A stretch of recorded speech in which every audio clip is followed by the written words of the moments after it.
Quite an introduction. Thank you. It gives me great pleasure to come and speak in front of you all and share my insights, share the insights of motorsport, and kind of show you what I do on a daily basis. I'm sure each and every one of you have your own dreams and passions.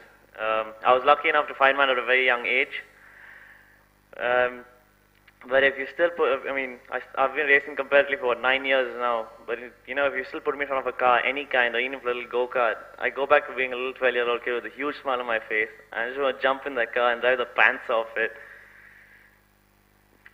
But before we start off, let me just show you a little video and give you a little glimpse, a little lap on track, and give you a little glimpse of what I do on a daily basis. Yeah? It's a lap of Fernando Alonso's in a Formula 1 car. But the reason I'm showing you is because it's at our very own Buddh circuit in India.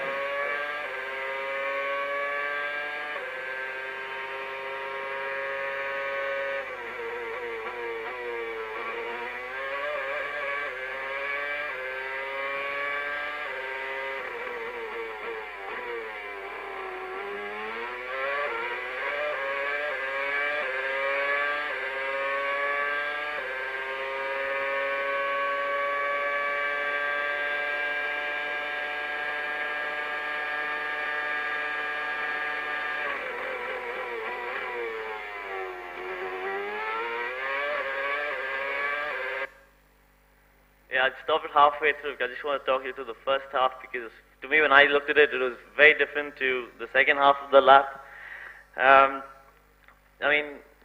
When you think of driving a car, you think, oh, it's damn easy, just get inside and just press the throttle and press the brake and turn the wheel left and right, and it's so simple. But if you look at him and you looked at him closely, he was doing a lot more work with his hands rather than just driving. Now, the first 3 corners on the circuit were were very different, just slow corners leading onto long straights. They look a lot simpler than what they are because the undulations of the circuit and creates a lot of changes to the car and the way it behaves. So what he was actually doing was just adjusting his brakes, from the front to the rear, and adjusting his balance so the car would actually behave like it should. And he didn't lose, and he got this lap as perfect as possible because it was his qualifying lap, and even 100th of a second would put him 2 places back. If we look at the rest of the video, you'll see it's a totally different driving style where he doesn't even take his hands off the wheel, and a much more simpler rest of the lap.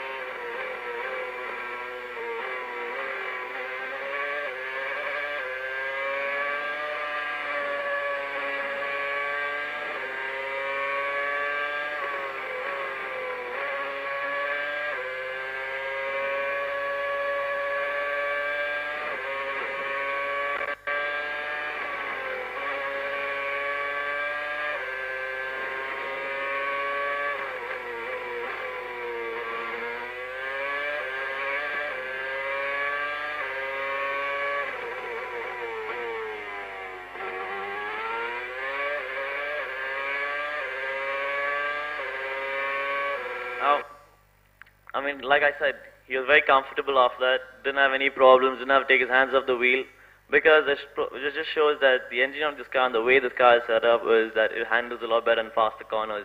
The more aerodynamics, the better the car, the more settled it was.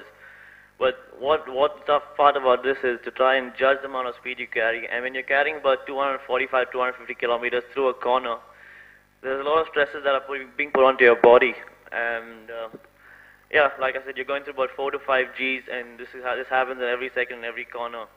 An Air Force pilot goes through these Gs only when they take off or do like a dogfight and when they land, which is not as often as going through 15 corners for 2 hours. Now, what excites me the most about motorsport is that even though these cars look fancy and there's a lot of development goes on, the main aim for everyone involved in it is that whatever goes on to these cars in a couple of years are being transferred onto our everyday road cars. For example, the most simplest thing is what I have on a junior racing car is called the anti-roll bars, a front roll bar and a rear roll bar. Now Now these two are just two small pieces here because these are from a Formula car. But what we actually have on a road car is a little more exaggerated. It's bigger because we need to handle a lot more weight and last longer. You know, we can't keep replacing it every 2 weeks, can we? Other other things are like the paddle shift. I think earlier we never used to have them, but you can see it was just a Honda Civic steering wheel then that has a paddle shift as well. This was first introduced in 1989 when Ferrari first brought it into Formula One, and I think a year after that, pretty much every Formula One team had it. And I mean, nowadays every junior championship, including mine, has a paddle shift, and it's quite natural. It was first introduced it was first brought into road cars, and then Ferrari brought it into the road cars in '96, and now not only the high-end cars, like I said, just the Honda Civic, because I drive a Honda Civic manual, but I know there's an the automatic version has a paddle shift as a plus point. It's quite fun to drive on it. But the other advancements that have come in from motor racing that have been innovated in motor racing and have been transferred onto our everyday cars are disc brakes, you know, which are so much more effective, especially in our roads in our country when we drive, and we know we have to keep pressing the brakes when someone dives in front of us, and this prevents accidents and it just saves us so many times. Other things are like the anti-lock brake system, which I find very effective personally. That on a road where my wheels don't lock up, and you know, the car just stops when I want it to without losing control.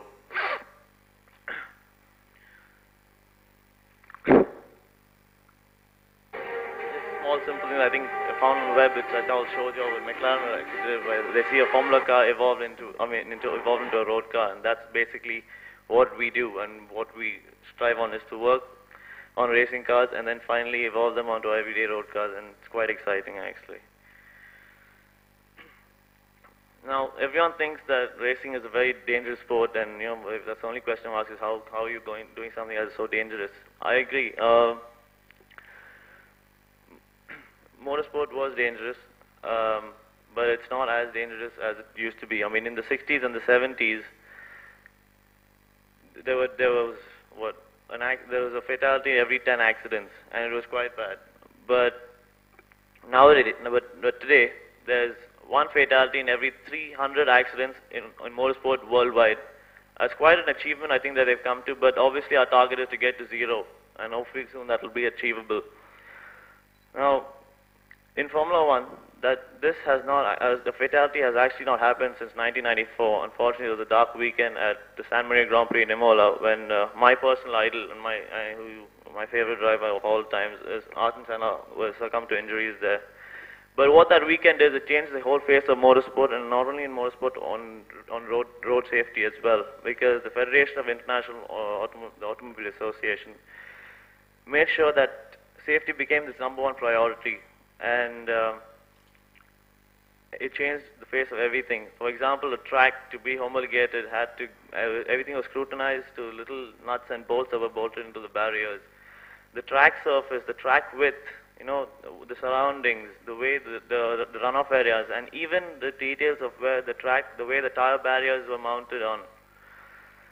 The tire barriers are so important because when a car goes off, you know, even though the gravel traps and the grass is there, when you're doing such high speeds as 200 kilometers per hour, and something the driver loses control of, he has a little problem and goes off. It's the tire barrier. The main focus of the tires is tires to go up and come back down so that the car does not go over the tires. And one is protecting the drivers, that's us.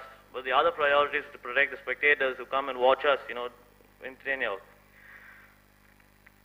Not only are the tracks getting safer, but the cars are getting so much more safer now as well. I mean, they are built out of the complete car is built out of carbon fiber, and every bolt and nut in them has been tried and tested in all accident tests possible.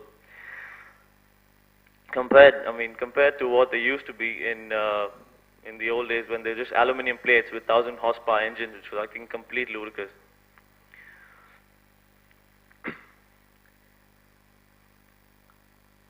Now, Mr. John Fitch was actually the inventor of these barrels that he came up with in the early days to withstand an impact, and he first brought it into motorsport. But now you would find these barrels all over, on highways all over the world, and they basically protect one. They save you from. I mean, they don't. The damage is not as exaggerated as it should be, so it saves you. Plus, it saves the property around you. I'm showing myself off here a bit, but as you can see, driver safety is a keen priority as well. The racing overalls are about three layers and with fireproof, as well as the helmets have to be carbon fibered and up to a specific date and size as well, so that they taper down and not exceed over the car's limit. But my favorite of all is actually the HANS device protection, which is the head and neck support system. It's the latest development that's come in, but it's something that just comes across your neck but bolted onto your helmet. But this has proven to be a real lifesaver because, from personal experience, I mean, a couple of years ago when I had an accident, it was quite bad because I was racing at the circuit called Spa-Francorchamps. It's one of my favorites as well, but it's one of the most classical circuits ever. It's in Belgium, and it goes. The beauty of it is it goes through a forest. Half of it goes through a forest, and it's about 7 kilometers long. Now, a lot of the times, because it's so big and goes through such a vast space, half of it was wet, like raining like cats and dogs, and half of it was bone dry. So you had to decide whether to use wet or to use the dry tires. So we started with wets, and then put the dry tires on towards midway, and it was going pretty well. But came through this corner called Eau Rouge, which is basically it's 3 corners put into one. So left, right, and left. You start here, but the exit is like 5 floors up. But as I got to the first two, the left and the right, I got in the last bit. My rear right on the exit just touched the wet paint on the exit, and you know what happens when paint's wet? Freshly painted lines are wet. I mean, the tire just put me off. But what I'm trying to say is the safety's come to such a high level that even though I had a big knock, I was able to get out of the car by myself with no help, go to the medical center. And this gave me the confidence in saying that people actually work that hard and they've come to such a high level where safety is such a priority that even after such a nasty shunt that you can walk scot-free and race the very next day and compete and be competitive. Another example is this small video of a guy called Mark Webber who raced in Valencia GP a couple of years ago. It looks scary, but it's not as bad because you just see him getting up in a minute. After a poor start to the race, the Australian needed to lift, but this sort of takeoff on lap 9 wasn't what he had in mind. Whoa, what a picture that is. Webber casually stepped out of his Red Bull with barely a scratch on him. So you saw he stepped out. And this picture shows something else as well, but you saw he stepped out of it, and the best part is the following weekend at Silverstone, he ended up winning and dominating the next Grand Prix, and this previous weekend was forgotten about. But that incident was just driver error, just a misjudgment, but she was a millisecond too late to move from a slower car, and the next thing he knows, he was flying high in the air. Even though, our driver safety is a priority, but no one can take away the excitement and the spectacle that is performed by two people going man and machine together and racing against each other. And you expect mistakes, but you also expect the thrill of wheel-to-wheel driving. And not only does it give you all a good show, but also gives us drivers a mad adrenaline rush when you're just going wheel-to-wheel banging each other.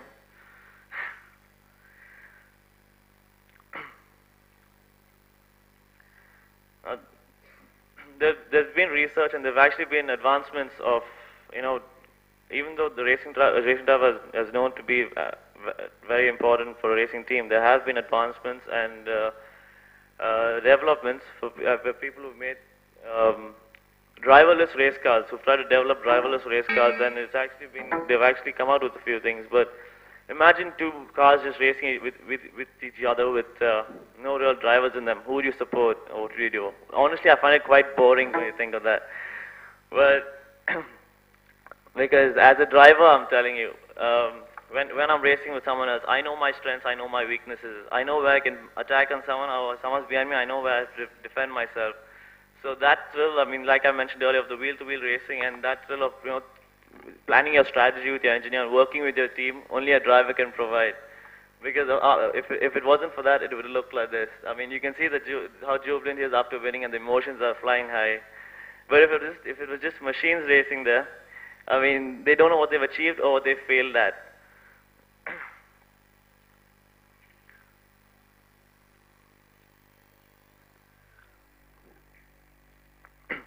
I mean, there's another small video I have for you all on how, a driver can make a split-second decision and how important it is that he knows how important a race is to him and how he can prevent it from happening. Watch his hands very carefully, otherwise you won't notice what really happens.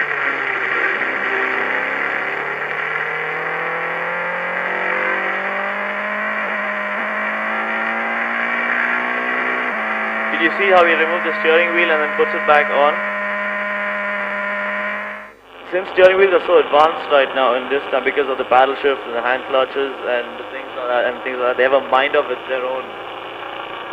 So what the driver did was he knew there was a because the steering wheel stopped working. So what he did was, instead of going to the pits and screwing up his race, he removed the steering wheel and put it back on in a matter of a split second. And for him it worked. In a short straight he was able to do that, and it worked and it helped. And then he was able to continue and finish a brilliant sixth. So, I mean, coming back to my point, if that was just a machine and it clicked saying there's a problem, it would have rolled back to the pits or parked on the side, and that was game over. Now, all this doesn't happen overnight. I mean, all these developments are not just by the drivers and the teams and the engineers you see working on TV, or the 20 weekends on the Grand Prix racing that you see on TV. It's the 4,000 people that are working back in the factory, spending day and night trying to invent new things and innovate new ideas, not only for the development for the cars that year, but for the future and to bring them on to our everyday lives.